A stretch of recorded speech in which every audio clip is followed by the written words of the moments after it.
আমাদের বাড়ির আমার বাড়ির আশেপাশেও যে এই সিলিন্ডারটি চুরি হয়েছিল আর কি।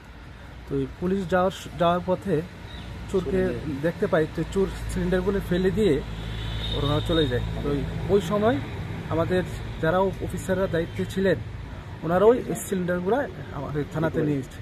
এখন আমরা সবাই এসেছি, সিলিন্ডারগুলো আমাদেরকে দেওয়া হয়েছে, আর আমরা আরক্ষা দপ্তরকে অনেক অনেক ধন্যবাদ জানাই। কবে রিকভারি হয় আর বিষয়টা যদি একটু বিস্তারিত বলেন। গত 8/9 তারিখ মধ্যে রাত্র আমার 8 তারিখে আমার নাইট মোবাইল গাড়ি ছিল। এরপরে আমি এমনিতে একটা ফুড পেট্রোলিংও দিছি আড়াইলিয়া এলাকা। এরপরে আমি ইয়েতে করার পরে 9 তারিখ পড়ে গেছে, 12 বলে তো 9 তারিখ।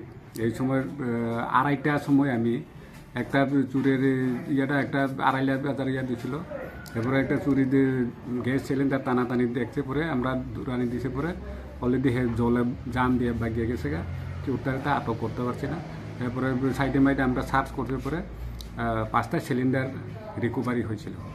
এরপরে আমি তো রিকভারি করার পরে আমি নিয়ে আসছি। এরপরে পরের দিনে সবাই এলাকার লোক আইয়া আমার কমপ্লেন জানাইছিল। এরপরে একজনের নাম হয়েছে চন্দন সরকার, একজন হচ্ছে মনুশ্রী দাস, একজন হচ্ছে উত্তম পাল, একজন হচ্ছে সুখেন্দু দাস নামে করে হেরা একটা বলছে হেরকে বা একজনের 2টা সিলিন্ডার বা বাকিটা একটা এই করে আমরা আটক করার পরে আমি আবার নিজে কার কোনানা দোকান ভেরিফাইড করছি।